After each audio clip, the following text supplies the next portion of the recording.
O estrago que as redes sociais têm feito no campo político-eleitoral é gigantesco. A regulamentação, ela é mais do que necessária. O Dominique Volton, meu amigo, sociólogo francês importante, sempre diz o seguinte: a lei é a condição da liberdade. A lei não tolhe a liberdade. A gente só consegue ter liberdade na medida em que exista uma lei justa, legítima, adequada, capaz de regulamentar as coisas. Não pode tudo. Existem limites. E é claro que não se trata de defender censura, longe disso. Se trata de definir um conjunto de regras que impeça, por exemplo, de ficar espalhando mentiras impunemente. As redes sociais, elas têm uma lógica de funcionamento. Eu creio que, com o passar dos anos, nós vamos aprender mais a usar e vamos conseguir, então, tirar melhor proveito.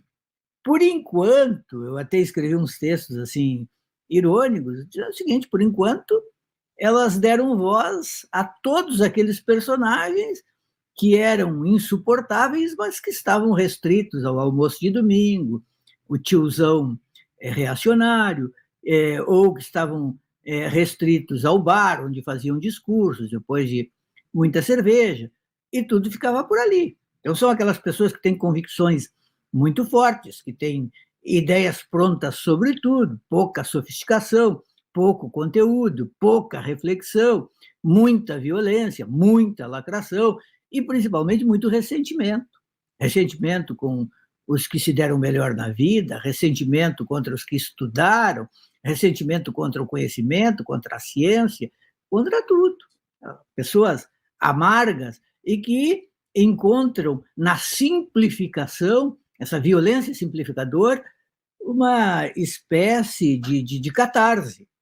Então, nós temos nas redes sociais assim um festival de discursos violentos, reducionistas, absolutamente simplificadores e que se apresentam como verdades definitivas e que rapidamente descambam para essa violência simbólica e que, se fosse possível, passariam, é claro, a violência física, um meio de intimidação, um meio envenenado.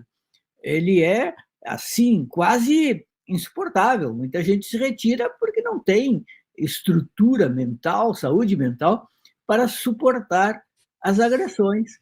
E alguns, como o Marçal, compreenderam rapidamente que era possível levar tudo isso para a cena eleitoral, partidária, buscando esse eleitorado perdido, esse eleitorado ressentido, que confunde coisas muito, muito óbvias. Confunde, por exemplo, o uso da desonestidade com uma pretensa, suposta capacidade de dizer tudo, de não ter papas na língua, de não poupar ninguém.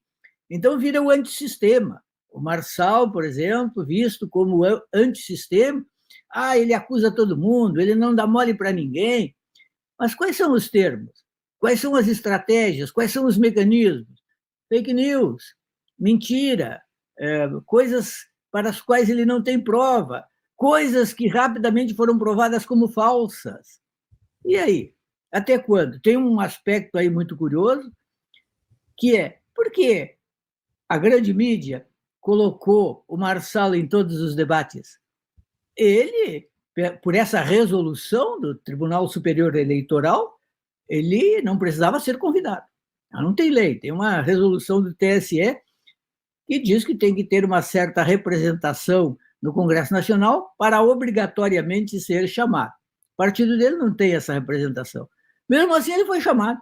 Aqui em Porto Alegre também, o Felipe Camozato do Novo, que é um liberal, que é de direita, mas não é um louco que nem o Marçal. Ele também foi chamado para os debates. Por quê?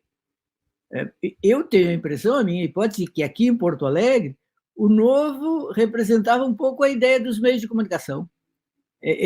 O Novo expressa o pensamento da mídia do Rio Grande do Sul. Então, ele era chamado porque ele acabava sendo porta-voz das ideias dos organizadores dos debates. Em São Paulo e no Rio, eu não tenho a certeza de que o Marçal, por exemplo, represente a ideologia da Rede Globo, por exemplo, de outras emissoras de televisão, da Rede Globo especialmente. Mas o certo é que rapidamente se percebeu que ele aquecia os debates.